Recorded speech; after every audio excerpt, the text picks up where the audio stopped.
அந்த க்ஷேத்திரத்துல வந்து பாஸ்கராயர் அம்பாளை பூஜை பண்ணோம்னு வடநாட்டிலிருந்து வந்து வசிச்சாள். ஒரு சன்னியாசி நித்தியம் இந்த மகாதான வீசியிலே போயின்னு வந்துட்டு இவா கிரந்தம் பார்த்துட்டு இருப்பாளாம். திண்ணையில கால் வெட்டிண்டு வயசானவாய்.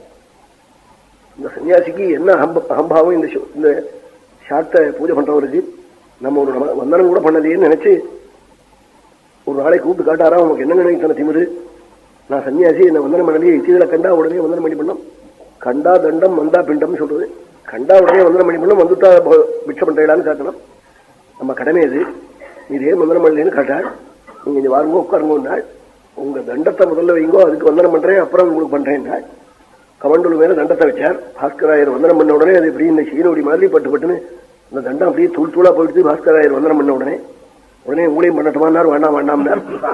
அவர் சுவாமிகள் மண்டையும் முடிச்சு போடும் போல ஆயிடுச்சுன்னே. அப்புறம் நீங்க பண்ணப்படாதுன்னு விட்டாராம். அப்படிப்பட்ட பாஸ்கராயர் அங்க வந்து வசிச்சு தஞ்சாவூர் மகாராஜாட்ட போய் வித்வான்கள்லாம் இவாளை பத்தி தப்பா சொல்லி கொடுத்தாலாம். வித்வான்களுக்கு இன்னொரு வித்தையை பார்த்து அதுல அசைஷ்டுத்துவங்கள்லாம் வரதுண்டு. ஜீவதோஷம் இருந்தா அப்படி எல்லாம் தோணும்.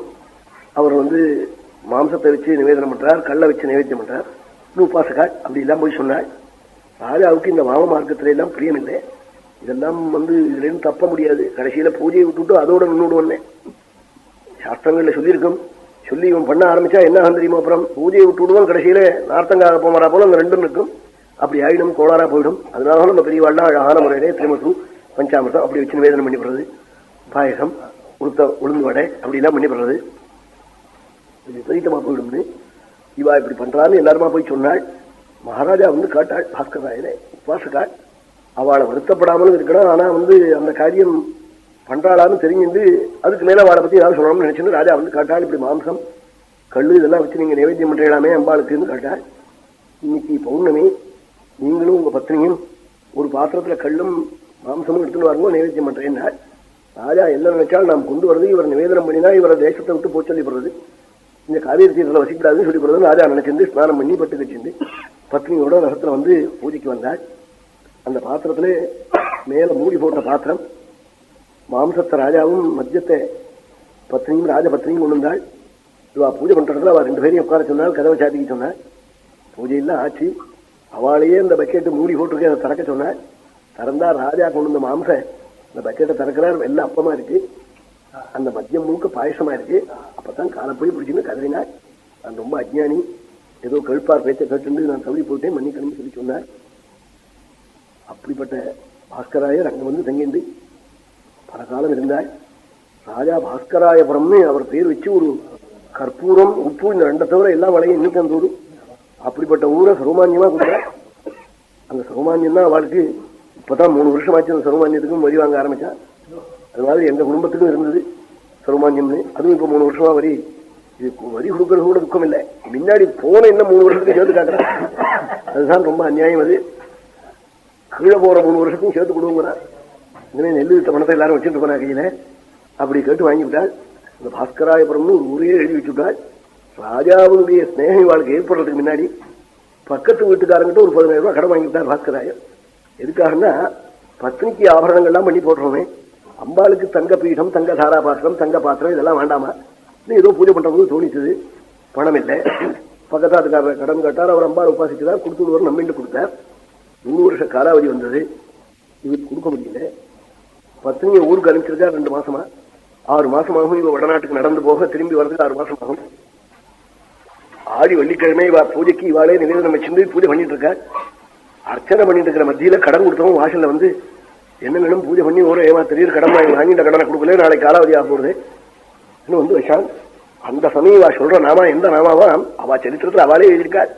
ஓம் அபர்ணாயை நமஹ.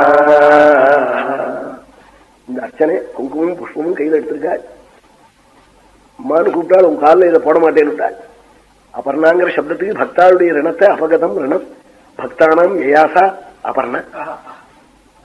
பக்தாளுடைய கடன்னா இந்த உத்தரவா கடன்ல தேவரனும் ரிஷிரனும் பிசரனும் அப்படி 3 ரிணத்தோட பறக்கிறான். இந்த பெரிய கடன் அது. அந்த கடனையே போக்கினவளாம். அப்படி உனக்கு பேர் இருக்கே. உன் பூஜைக்காக நான் வாங்கின கடன் இந்த கடனை நீ கொடுக்காம அந்த பெரிய கடனை போக்கிறதா பேர் வச்சுட்டு இருக்கே, உனக்கு வக்கமா இல்லையான்னு கேட்டாராம்.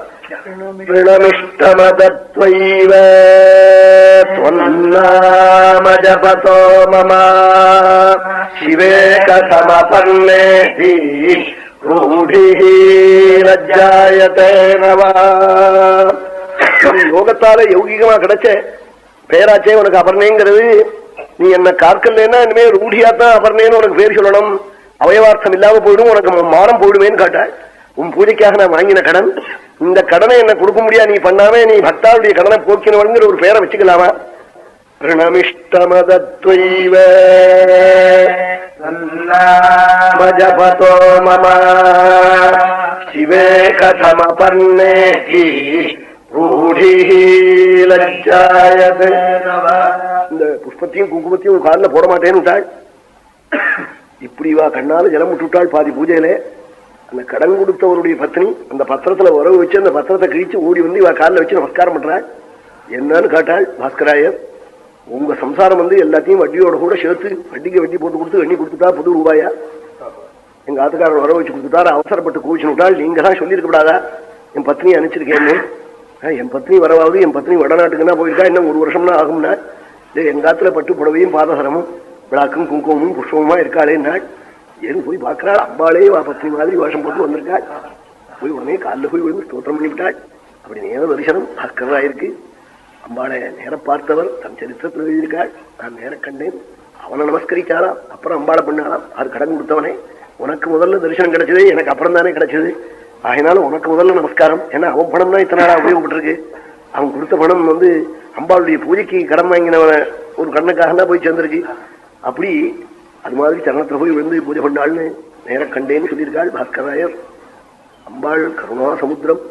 அம்பாளுடைய அனுகிரகம் இருக்கிற குடும்பத்தில் சகல க்ஷேமம் உண்டாகும்.